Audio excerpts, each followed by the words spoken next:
Since the Iraq and particularly the Afghanistan campaigns and the Western focus on projecting interest and influence into the Middle East region, you've seen over the last few years a focus away from the higher end campaign amongst Western navies and more towards lower end maritime security tasks. In European waters, things like looking after energy issues, looking after trafficking of various sorts, but particularly out in the Indian Ocean in terms of counter-piracy and supporting the operation, the EU operation, the NATO operation and the US-led operations out there in the Indian Ocean. And also a focus too on counter-piracy in West Africa. So you see a trend over the last few years of looking at lower end military operations amongst Western navies, as opposed to state and state stuff, which politically seemed to have gone off the agenda for a period of time anyway. I think that situation is now changing.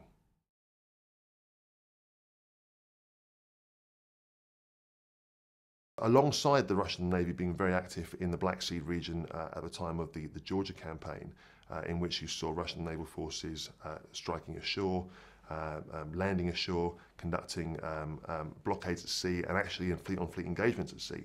You also had the Russian Navy projecting power out into other regions of the world, for example, the Pacific, the Caribbean, and the Atlantic. And in around the 2009 period, you had the Russian Navy present in all of those oceans at the same time, as well as in the Indian Ocean doing counter-piracy. So you saw a sudden resurgence in Russian global naval presence. Now, Vladimir Putin has seen the Russian Navy as a very, very important part of reasserting Russian global power, what he referred to as the glory of Russia. So this naval activity has been coming for a while and has been, if you like, indicative of the fact that there would be a need at some point, sooner or later, for the Western navies to start focusing on what the Russians were doing. And moving on from the 2009 period, particularly through 2010, 2011, there were regular Russian task group deployments from the Northern Fleet down into the Mediterranean. The Mediterranean is critical for the Russians because it gives it access out of the Black Sea and into the Indian Ocean.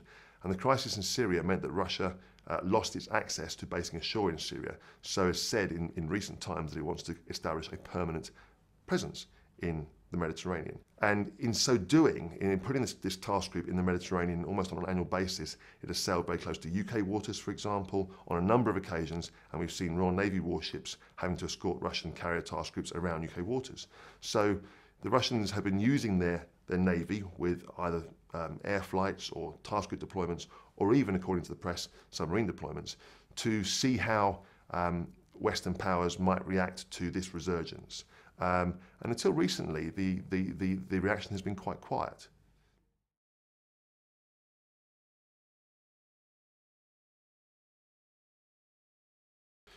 One of the very interesting things about the current balance of naval power in the European theatre is not just the Russian resurgence, but the presence of another major naval power, that being the Chinese Navy, or the People's Liberation Army Navy.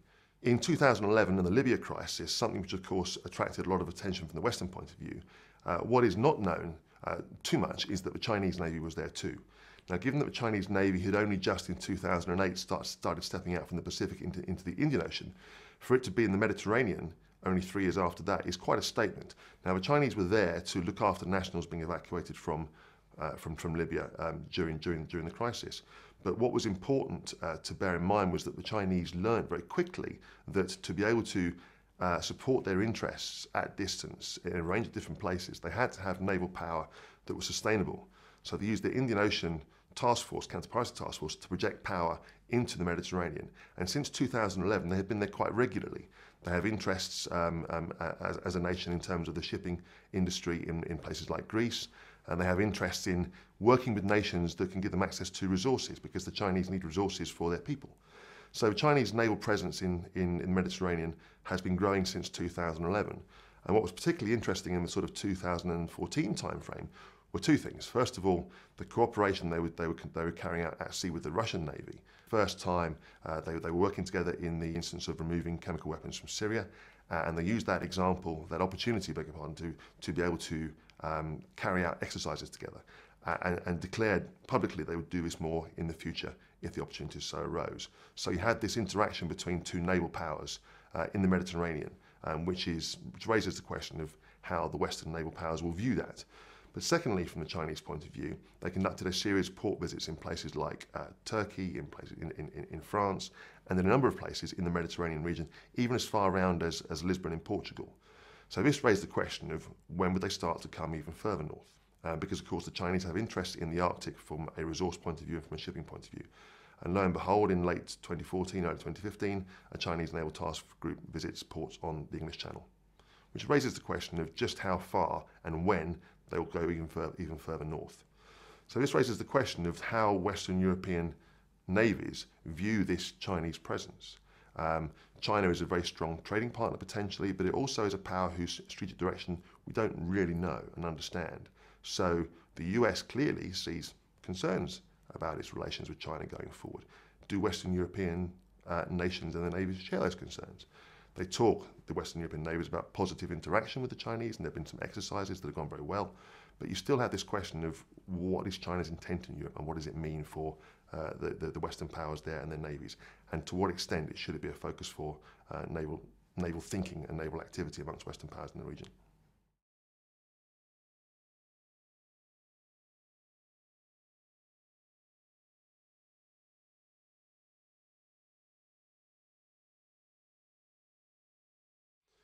When you think about the counter-piracy activity that was taking place in the Indian Ocean post-2008, the NATO task force there was very, very important. And NATO has continued to project power into the Indian Ocean and into the Gulf, as well as having a presence in the Mediterranean, its southern maritime flank.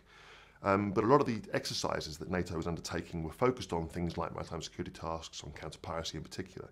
But yet, last year, in Exercise Noble Justification 2014, you saw for the first time a NATO return to thinking about higher-end security issues.